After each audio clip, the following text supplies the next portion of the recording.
Wow! Scientists have found a lost city beneath Egypt's pyramids. And it's incredibly large, bigger than the biggest target you can imagine. Underground chambers, passageways, and vertical structures. Scientists have no idea what purposes they served. But let's start from the very beginning. Italian and Scottish scientists studying the Pyramid of Khafra discovered something that looked like secret tunnels under 3 pyramids. This find might change what we know about ancient Egypt. The expedition, called the Khafra Project, was led by Corrado Malunga from Pisa, Italy, and Filippo Biondi from the University of Strathclyde, Scotland. Their mission was to focus on exploring Khafra's pyramid, the second largest on the Giza Plateau. Scientists uncovered a massive structure beneath the Pyramid of Khafra. Could it be an ancient Egyptian underground city? The experts analyzed the data they had and came to the conclusion that 8 large vertical structures could be hiding beneath, possibly wells or shafts. They extend a staggering 6,500 feet across. Imagine placing 2.5 Burj Khalifas on the ground, one after another, and you get the sheer size of this find. These shafts also plunge nearly 2,000 feet underground. Some of the deepest underground stations in the world are located at a mere 380 feet underground or so. These cylindrical shafts are surrounded by spiral paths. Picture some old Gothic castle. They're connected to 2 giant, weirdly shaped chambers. Are those cubes? Or possibly bowls? Each of these chambers is likely more than 260 feet across. Now, even though we know about the structures now, no one has figured out their original purpose yet. Want to hear something even more shocking? Okay then. The team is almost sure that similar access points can be found under all 3 pyramids. In other words, all of them might be linked by a hidden system of underground tunnels, chambers, and passages. Even deeper, about 4,000 feet under the surface, there might be more unknown structures. And doesn't it add to the mystery? But the coolest news is that, according to some team members, these hidden structures near Giza pyramids could align with the legendary Halls of Amenti. In ancient Egyptian mythology, it's a place where people are believed to arrive when they're close to the end of their days. There, they are said to take a 3-day-long trial, facing their biggest fears. Now, how did scientists even discover these hidden spaces? To uncover them, researchers used 2 satellites positioned 420 miles above Earth. They sent radar signals to the Giza Plateau, and these signals generated detailed images, which were later compiled into a 3D model of the underground layout, including the newly detected shafts. Then, using synthetic aperture radar or SAR technology, which is a type of radar that can penetrate through stone, the team also spotted 5 small room-like structures hidden deep within the pyramid. One of these chambers contained a sarcophagus, which was once thought to be the tomb of Pharaoh Khafra. But now, scientists believe this was a mistake. The true burial site is likely to be elsewhere.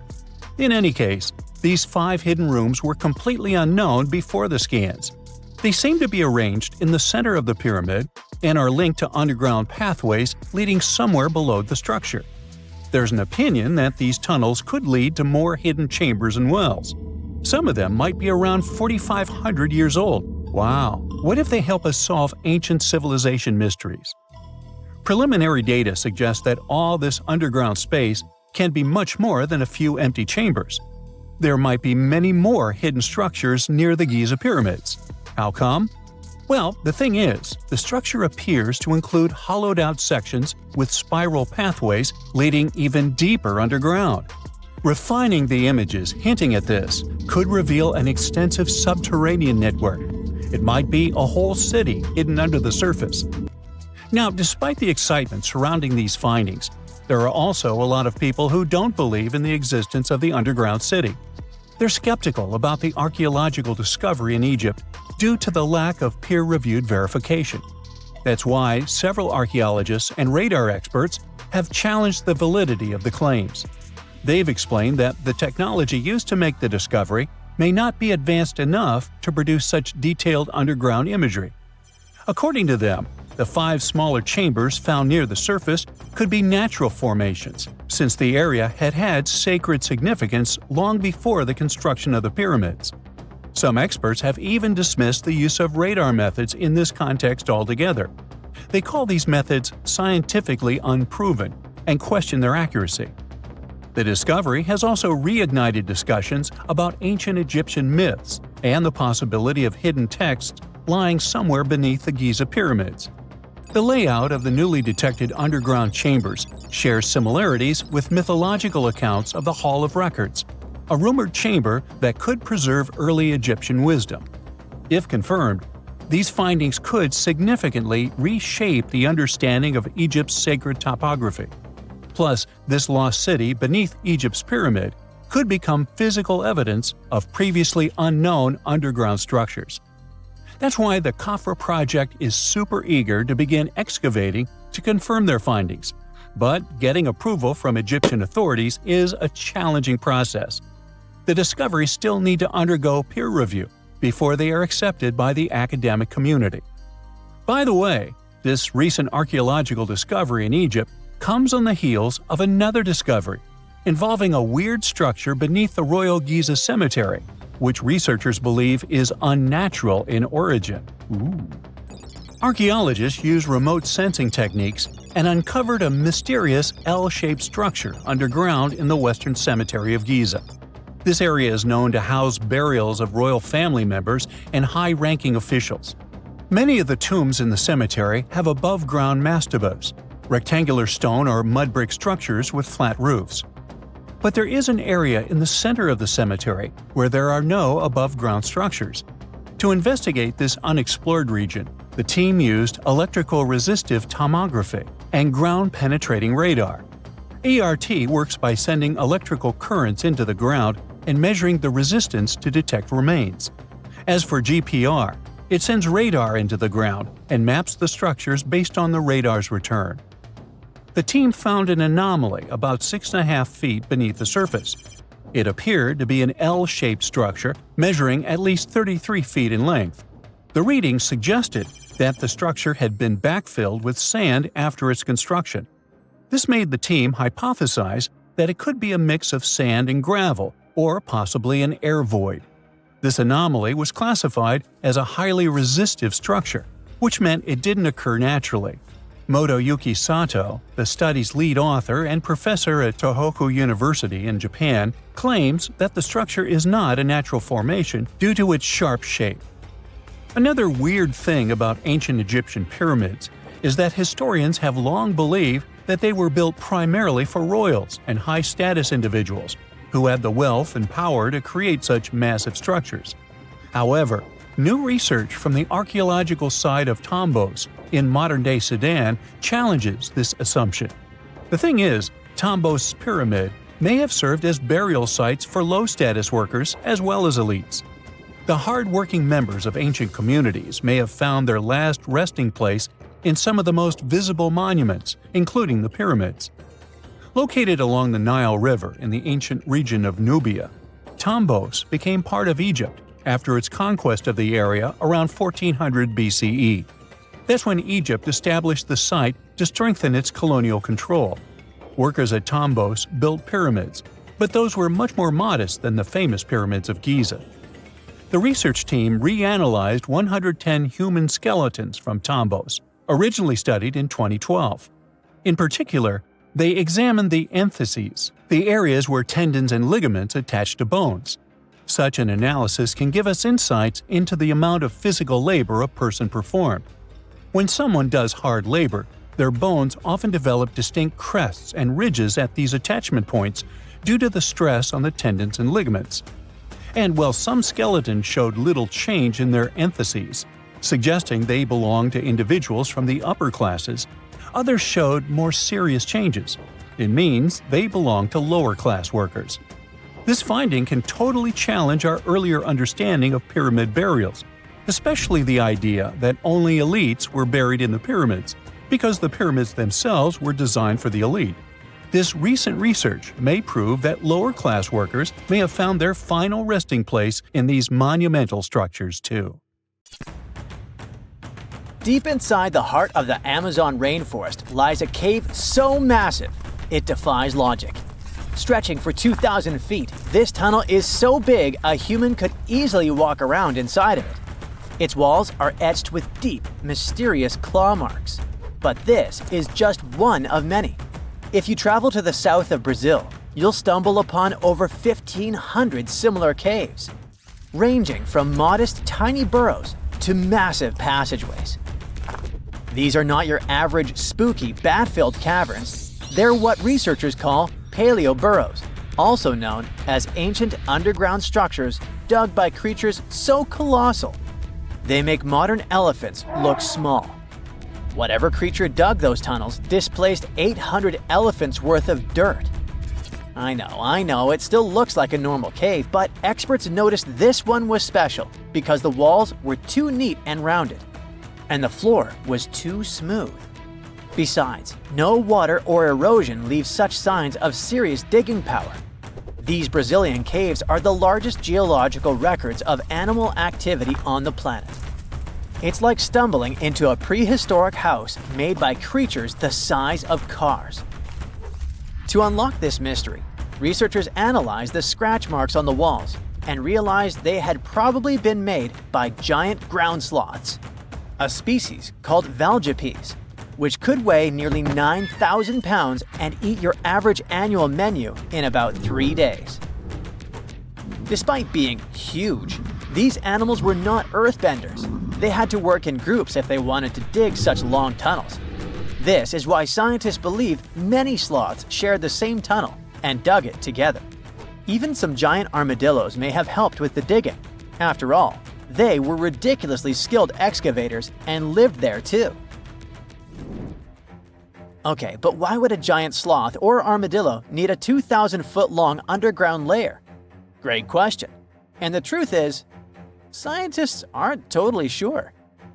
It doesn't make sense for them to dig tunnels this massive just to escape predators, especially since the tunnels were big enough for a saber-toothed tiger to crawl in, for example. So, unless they installed prehistoric security systems, this theory has holes. Haha, pun intended. The best bet is probably climate.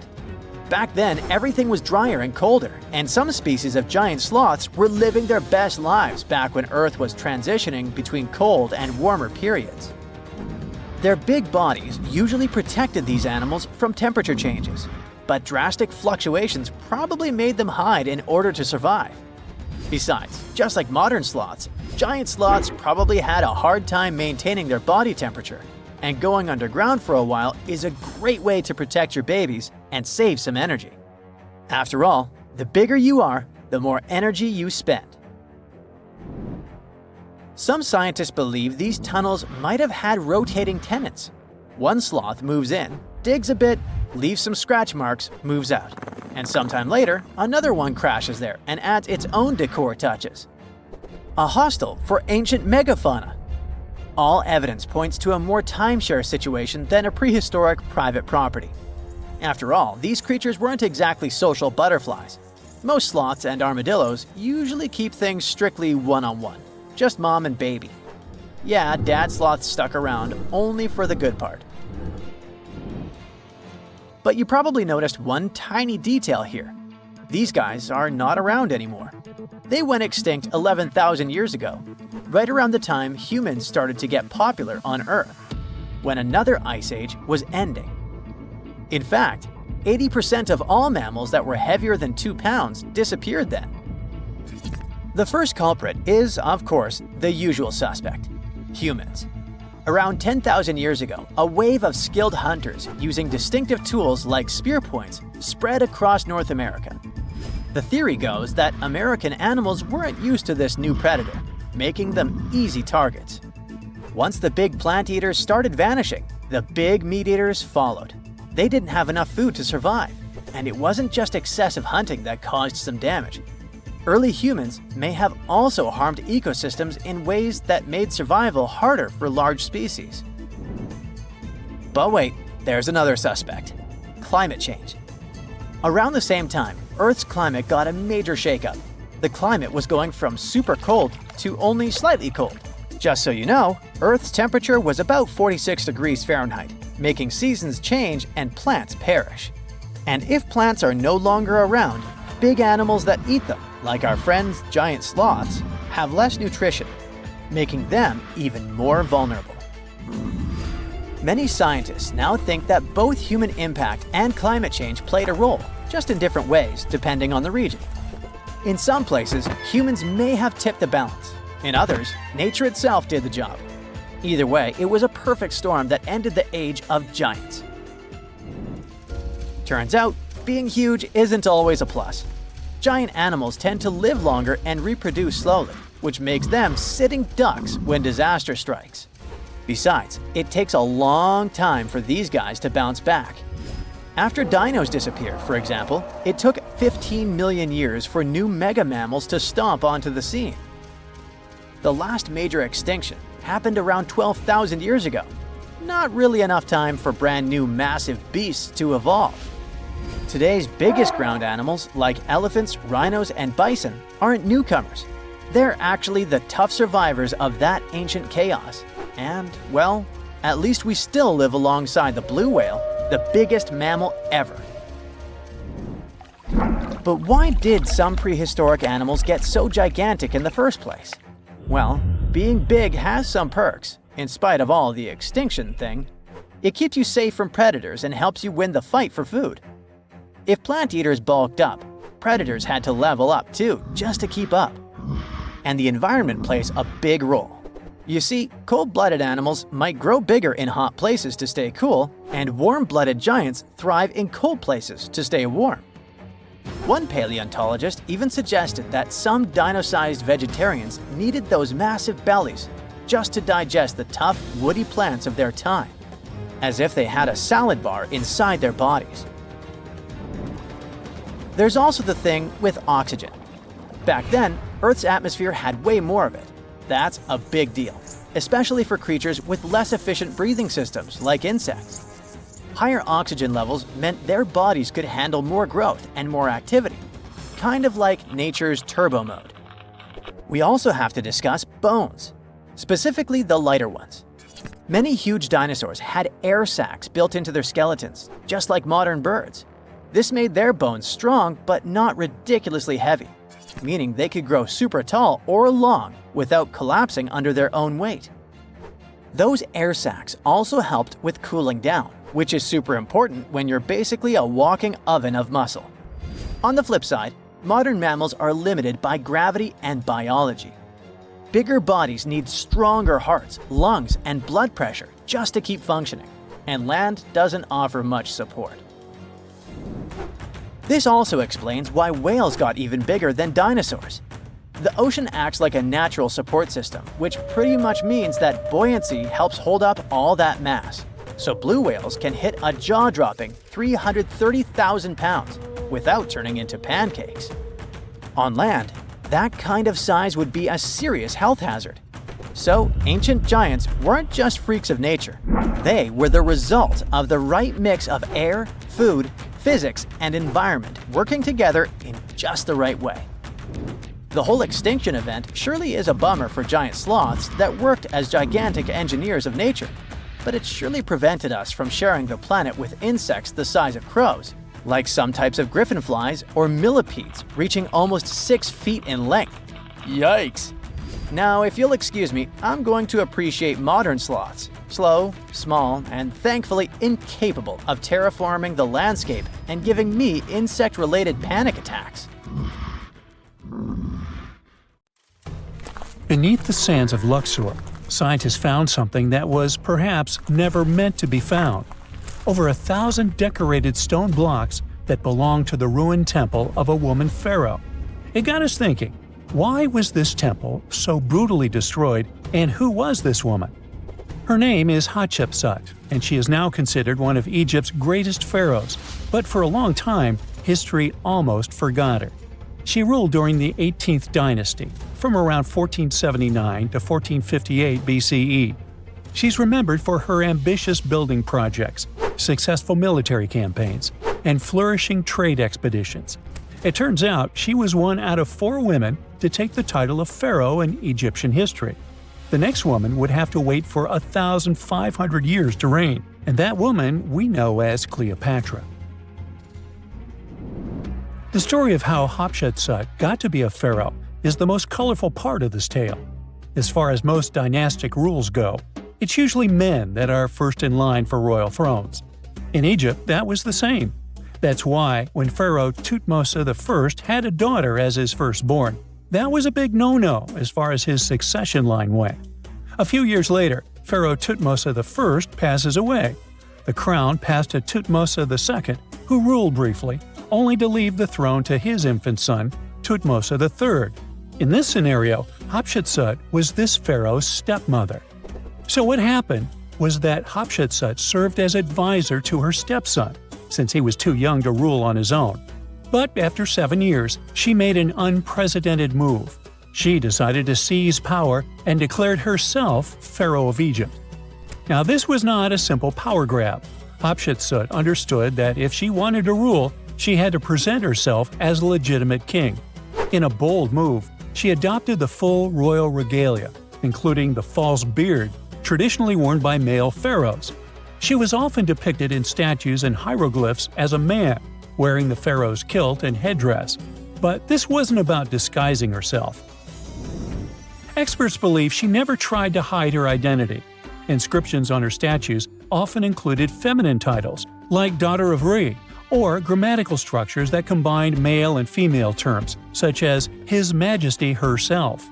This showed that while she adopted traditional symbols of kings, she still acknowledged her true gender. But she needed to go even further. To legitimize her rule, she crafted an elaborate origin story. She claimed that the deity Amun himself had visited her mother in the form of her father, Thutmose I, and that she was his divine daughter. Now this was no small claim, since pharaohs were seen as deities on earth. By aligning herself with Amun, she strengthened her right to the throne. In temple carvings, she depicted this divine birth with Amun, presenting her as his rightful heir. These narratives weren't just mythology, they were tools, ensuring her position remained unchallenged. Hatshepsut also took a new name, Ma'at-Kari, which translates roughly to "Truth is the soul of the sun god." The word Ma'at was central to Egyptian beliefs. It represented order, justice, and divine balance. Pharaohs were expected to uphold Ma'at to ensure Egypt's stability. By calling herself Ma'at-Kari, Hatshepsut was likely reinforcing that she was a legitimate and rightful ruler. Her reign was truly great. She led Egypt into an era of peace and prosperity, launching massive building projects and restoring temples across the kingdom. Her most famous achievement was the construction of her temple at Deir el-Bahari, a pretty impressive architectural masterpiece carved into the cliffs of Luxor. Hatshepsut initiated one of the most ambitious construction projects in ancient Egyptian history, commissioning monuments, temples, and obelisks to immortalize her reign. It's argued that she continued with the construction of the Avenue of the Sphinxes, a grand road lined with statues leading to the Karnak Temple. For many, her shining architectural achievement was the towering obelisk she had carved from single pieces of granite. One of these, weighing over 320 tons, still stands today. Now, beyond building, she expanded Egypt's influence through trade. She sent an expedition to the mysterious land of Punt, believed to be modern-day Somalia or Eritrea, bringing back riches like gold, ivory, and exotic animals. Her fleet of ships sailing the Red Sea marked the first recorded trade mission of its kind, establishing economic ties that would benefit Egypt for generations. Yet, for all of her success, something strange happened after Hatshepsut passed away.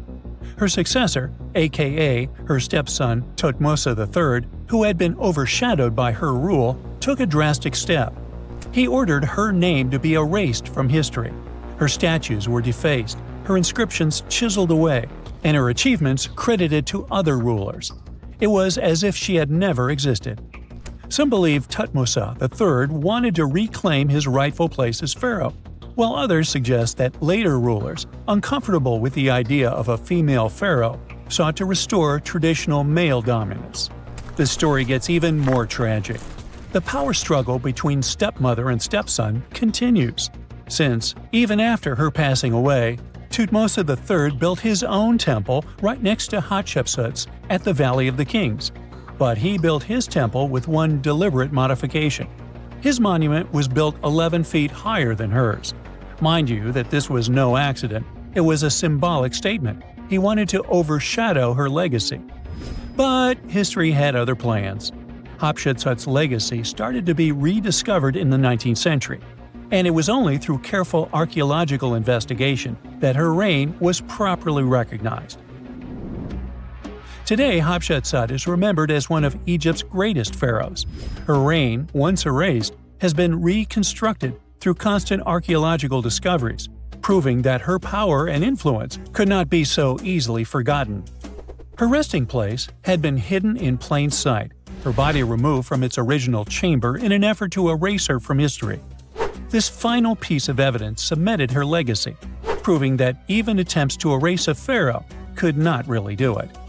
Hatshepsut's grand temple, Djeser-Djeseru, was a stunning architectural feat, designed to immortalize her reign and solidify her divine connection to Amun. But after her death, her successor, Tombos III, launched that calculated effort to erase her legacy, and parts of her temple were dismantled. Historians still debate why. Was it a dynastic power move, an attempt to restore traditional male rule, or a bid to strengthen Tombos III's claim to the throne? Maybe he was just a jerk. Whatever the reason, the destruction wasn't immediate. It happened decades after her death, suggesting it might not have been a personal revenge, but a broader political strategy. Yet, despite these efforts, her temple endures, and so does her story, a defiant echo of Egypt's first great female pharaoh. Let's travel through space and time to another place. Dashur, Egypt, is known to be home to several resting places of people from ancient Egypt. In the year 2017, scientists uncovered a long-lost pyramid. They quickly called the Ministry of Tourism and Antiquities because they suspected it was going to be a big deal. Unlike most pyramids that were found in the area, this one was completely sealed. Lifting the capstone was a delicate process. When they finally managed to open the pyramid, they expected to find an undisturbed chamber. Instead, it was chaos. The place had been looted, and the personal items of the person that had passed away were scattered all over. But in the middle of the wreckage, they found a chest. Using the latest scanning technology, they managed to read the damaged hieroglyphs on its surface. What they found was unbelievable. The name inscribed there was as clear as day: Princess Hatshepsut. Ooh. The discovery made in 2017 also opened up a lot of questions. After further analysis, scientists discovered the remains belonged to another Hatshepsut. It belonged to a princess that lived during Egypt's 13th dynasty. The fact that her resting place had been looted before it was sealed made scientists wonder, were these ancient people trying to hide something about this public figure? And why is there almost no record about her in ancient Egyptian history? Ooh, stay tuned. In 1991, somewhere in the lush jungles of central Vietnam, a local logger found a mysterious hole among the foliage and bushes. He looked in there and felt a strong wind blowing into his face. Then he heard a strange sound from the cave depths and realized that it was the sound of a river. The logger didn't check the cave, but decided to go back there with a flashlight and a rope. When he returned, he couldn't find the cave anywhere. He spent a few years searching for it. Finally, in the 2000s, the logger managed to locate it again. In 2009, he brought scientists to this place. They found out the cave, called Sundong, is the largest in the world. There's so much space here that you'll hear a long echo if you shout. Sundong's main passage reaches 660 feet in height in some places, which is more than half as tall as the Empire State Building. The area of the cave is so huge that an entire New York City block with 40-story skyscrapers would fit in there. There's a deep underground labyrinth under the jungles of Vietnam, hiding 3 of the largest caves in the world, and Sundong is number 1 on this list. The vast space inside is filled with various plants, unique microclimates, and different landscapes. There's a real jungle growing underground. It became possible thanks to the collapsed ceiling in some places. It lets sunlight penetrate there from above. There are huge stalactites 250 feet high on the ceilings and walls, which is more than the length of a passenger Boeing. They've been here between hundreds of thousands and millions of years. Some limestone deposits are more than 450 million years old. It means they've existed since the time long before the dinosaurs. Besides the jungle, there are also many rivers in the cave. They were formed because of rainwater coming down from holes in the ceiling. These rivers are smooth and fast, like slides in a water park. But riding them isn't the best idea, since they can carry you into one of those long labyrinths that the cave is full of. And we still don't know where they're going. You may find yourself in another unknown part of the cave. This is what happened in 2018. 3 divers accidentally discovered new areas in Sindong. The cave turned out to be much bigger than everyone thought. They dove into one of the cave's lakes and reached a depth of 256 feet. At the bottom, they found a separate tunnel. Divers lowered a fishing line with a lead weight there and found out that this place reaches a depth of 394 feet, and the tunnel is more than half a mile long. We still don't know the exact size of the tunnel. Sindong also connects to another huge cave. There are lots of things you can see in Sindong besides underground labyrinths and rivers. You can find spacious rooms with lakes, and you can walk for hours along dark mountain corridors. This place is strikingly beautiful, but dangerous at the same time. And the coolest thing is that you can take a walk here. Since 2013, Sindong Cave has been open to tourists. It's not just an easy walk to take some selfies though. The expedition to the cave lasts for several days. For the first day and a half, you'll explore the 3rd largest cave in the world. And only after that, you'll reach Sindong. The path will take you through rivers, dense jungles, mountains, and rocks. You can meet many exotic birds, monkeys, and other animals. And according to many people, the way to the cave is even more impressive than the cave itself. When you reach your destination, you'll spend the next few days exploring Sindong. Together with other tourists, professional guides, and porters, you'll be sleeping in tents in different places in the cave every day. You'll see some stunning landscapes and, get ready for this, 400-million-year-old majestic fossils. There are also dark rooms with lakes that are good for swimming. Such adventurous expeditions become more popular every year. People who visited the cave call it the most amazing place they've ever seen. Another amazing cave is located in Indonesia, on the island of Flores. It's quite small, but holds amazing things inside.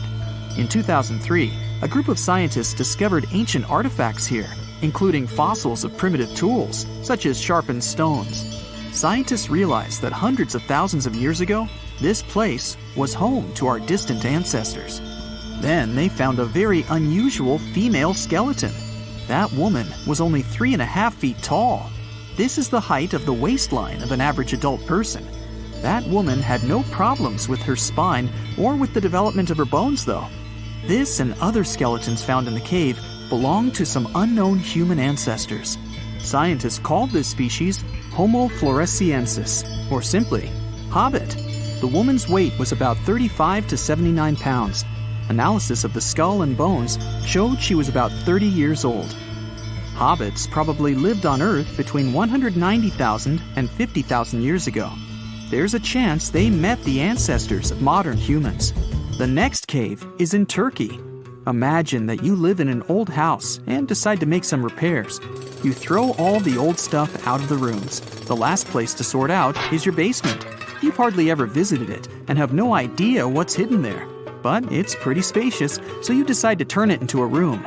You tear down the wall and discover the entrance to the cave. This is a tunnel that leads underground. You walk through the cave and see a real underground city. This happened in Turkey in 1963. One of the locals discovered a secret passage to a lost city in his basement. About 20,000 people could live there. There was enough space for livestock and food supplies. It's not just a maze of tunnels. There's a chapel, a school, stables, kitchens, walls, and other signs of civilization. The city was built in the Byzantine era, in the years 780 through 1180. It's not the only one down there and is connected to many underground tunnels and towns that stretch for several miles. Let's finish our journey in the strangest and most frightening cave. We're going to the southeast of Romania, near the Black Sea. Here, on a desolate wide plain, you can find a hole. This is a tunnel leading deep underground. The air inside the cave has high levels of hydrogen sulfide and carbon dioxide. Under normal conditions, the air we breathe contains around 20% oxygen, but it's only 10% here. You won't be able to breathe freely without an oxygen tank. The water and air here are poisoned. Almost no animals are able to live in such conditions, at least the ones we know about. And this cave is filled with 48 species of living organisms, 33 of which are new unknown species. Creeping things that live here can scare you, especially if you're afraid of bugs. Strange white snails and white spiders are crawling along the walls. An unknown species of leeches and transparent shrimp are swimming in the water. White millipedes with huge mustaches are creeping on the ground. Here you can also meet an unknown kind of scorpion with a transparent white body that doesn't look like any other kind of scorpion. Nothing here looks like ordinary animals at all. All creatures in the cave are white or transparent. They don't have eyes, but they have long paws and antennae whiskers that help to navigate in space. Plants can't live here without sunlight and clean air. This means that oxygen isn't produced in this place. So how do these creatures manage to survive? The answer is in the water. The surface of the lake and puddles here is covered with strangely moving foam. This substance is a living organism. It consists of 1 billion bacteria called autotrophs. Ordinary plants absorb carbon dioxide and use photosynthesis to produce oxygen. This cave is filled with carbon dioxide. Autotrophs absorb it and secrete tiny food particles. Bacteria feed on these particles. Larger organisms then feed on those bacteria, and so on. In the end, there's enough food for everyone. This process is called chemosynthesis. It's like photosynthesis, but uses water instead of sunlight in its chemical reactions. In this cave, evolution has created a completely unique biological system, separate from the rest of the world. 47-year-old Kenny Veach told his family he was going hiking for 2 days. His destination? The Mojave Desert. The man wanted to revisit a cave he had discovered during one of his previous hikes. But that was the last time anyone had seen Kenny Veach. A helicopter and over 30 search and rescue teams came back empty. The hiker was nowhere to be found. Was the mysterious M cave behind his disappearance? The oddest thing about Kenny's case is the fact that he was a seasoned hiker. He often went on solo trips to explore deserts in California and Nevada. The man was an ultralight hiker. That meant he brought only the most basic of supplies: water, food, and a tent. That's all. But this was enough for several days of camping in the desert. Kenny would rarely bring a GPS device with him. He didn't even bother to pack a compass or a map. Some would call him reckless, but he managed to get back home every single time. Kenny wasn't shy either. He had a YouTube channel where he regularly posted his adventures. He named his channel Snakebit McGee because he picked up snakes wherever he went. But Kenny also had another habit. He went into every cave he found in the desert. Now, he didn't post many videos. Kenny mostly used YouTube to comment on other people's adventures. In a comment from June 2014, the man revealed that he had discovered a mysterious M-shaped cave. It was located in the Sheep Mountains of North Las Vegas. Kenny's description of the cave is where the weird part of the story begins. He spotted it while hiking and noticed the cave had an interesting entrance. It was shaped like a perfect letter M. Kenny went up to it, but something didn't seem right. He reported that his body started to shake as he approached the cave. The vibrations were so strong near the entrance that Kenny turned back. In his own words, he was scared for his life. It must have really been something if it frightened an experienced trekker. Kenny had an impressive track record. He had been hiking for 20 years. He explored caves other people were too afraid to even enter. Once, he was bitten by a rattlesnake and had to spend a week in the hospital. On his journeys, the man found skulls of all shapes and sizes, as well as old animal traps. Kenny slept on mountain peaks under the stars. One time, he hurt his leg on a mountaintop. He had to walk 20 miles back to his truck. It was 100 degrees Fahrenheit that day, and Kenny had 1 cup of water to keep him going. Kenny Veach was a true survivalist. But this one cave was a mystery to him. He admitted that he was totally unprepared that day. He had the tools to open a can, but not to fight the mysterious force that took over his body. But Kenny wasn't a quitter. He made plans to return to the M cave, and this time, he was going to be ready. He did so several months later, but much better equipped. But the trip turned out to be a bust. He recorded a video, but couldn't find the cave. Was that it? Was the brave explorer finally going to quit? Not by a long shot. His followers on social media wanted him to solve the mystery. So he went out into the desert for the 3rd time. He planned a short, overnight trip, but nobody ever saw him again. After 2 days, his family alerted the authorities. They quickly launched a search for the missing man. Now we come to the weird part. In one of his videos, Kenny stood in front of an abandoned mine shaft. This is where he briefed the viewers on the mission. Rescue teams reached this point and found Kenny's phone. This was 10 days into the search, but the trail soon went cold. The rescuers feared the worst. They decided to send a camera down the shaft, but didn't find anything. For a full month, no one had any idea where Kenny was. And then, the mystery deepened. An unknown woman came forward online. She claimed to be the missing man's girlfriend. The mysterious woman told the story of how she went with Kenny on hour-long hikes.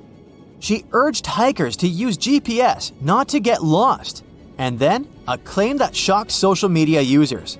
The woman believed Kenny's disappearance wasn't an accident. She revealed that her alleged boyfriend had some serious issues. Apparently, he had quit his job a year prior to his disappearance. Did Kenny Veach really trek into the desert to take his own life? People weren't convinced. Kenny's daughter believed her father just had an accident. In her words, he was a survivor. Was the mysterious M cave responsible for his disappearance? Did he find someone or something he shouldn't have found there? The questions linger, and so did the theories among the online community.